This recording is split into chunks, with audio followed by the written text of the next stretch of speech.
Hello everybody and welcome to this final episode of the year of Books Up Close. I hope you're all having a healthy, restful holiday season. I know this time is strange for everyone. I can just hope that you're all staying well and looking after each other and maybe finding some time to do some reading, catching up on things. This is my holiday edition with the lights.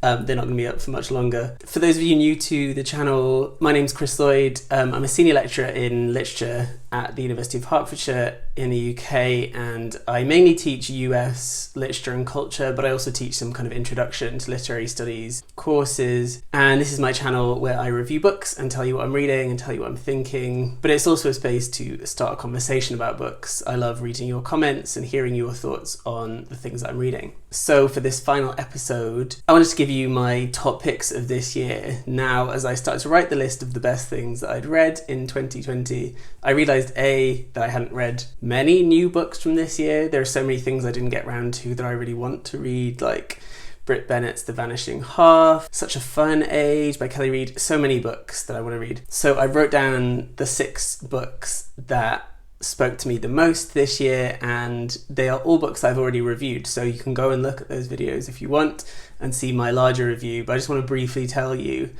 about the top 3, because really they are 3 books that knocked me sideways this year in different ways. The first one isn't from this year, it's from 2019, and it's Carmen Maria Machado's In the Dream House. Now, I know I have waxed lyrical about this book before, and if you watch the video review of it, you know that I love this book, but I think it changes what memoir can be and what it can do in ways that I've never seen before. I think it's astounding. It's incredibly well written. The prose is gorgeous throughout. The form is innovative, original, unlike anything I've seen before. But it's also incredibly moving, profound, upsetting. It's really just hard to describe how brilliant this book is and how wonderfully it's put together. Her short stories are also worth to read as well. She's a really great writer, just across the board. But this book, I think, changes what memoirs are, and it really pushes at the level of form. And I think that's something that comes through in all of the choices that I've read this year. I'm really drawn to books that take the existing form that they're working in, whether it's non-fiction or the novel or memoir, and just rethink and reconfigure what that form is and what it can do. That, I think, is one of the most profound things that a literary text can really do. So if you haven't read Machado's book, please do read it. It is heartbreaking, but it is a wonderful piece of writing. The second book that really floored me, that is from 2020, is Lola Olufemi's Feminism Interrupted. I have a review of this as well, so you can go off and watch it. But central to this book is an articulation of what feminism can be. And for Olufemi, feminism is a project, it's a forward-moving one. It's future-oriented in that it's about reimagining the world differently.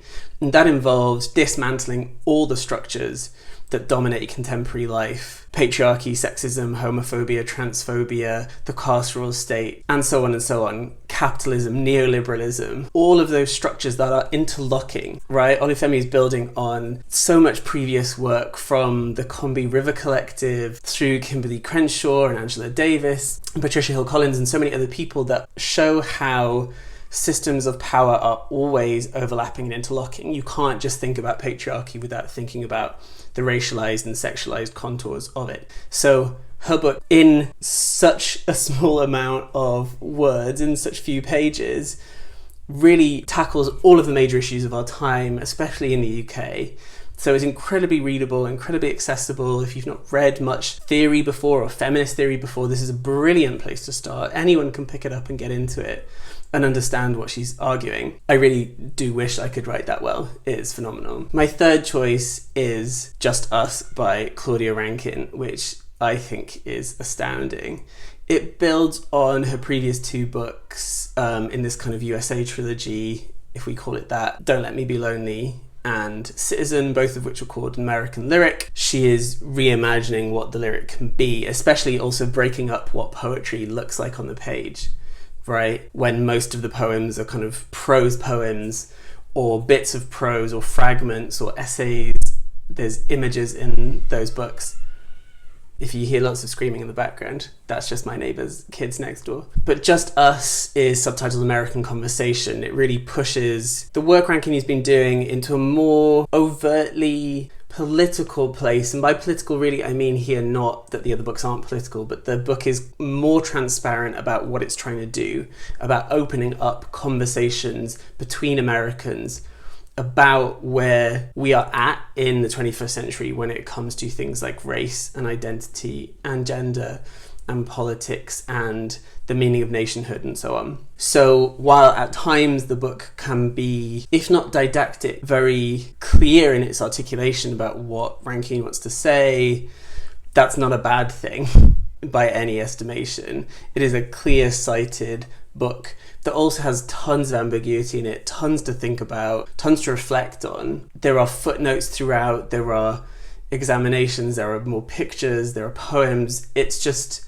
there's so much in this book that you will have to read it slowly. You'll have to think about each page really carefully. It's going to go on my courses next year for sure. So those are my top 3 books that I read this year that I think are astounding and that everyone should read. The other 3 that were on the list are Johnny Pitts' Afropean, which I've got a review of, Brandon Taylor's novel Real Life, and Percival Everett's Telephone. So all 3 you can find a review of on this channel, and all 3 are staggering books that think about race and place and identity, but also, again, what the form can do. Afropean is this kind of wandering, meditative journey around Black Europe. Real Life is this incredibly claustrophobic novel set over a few days, and again, really pushes at the extremes of what narrative voice can do.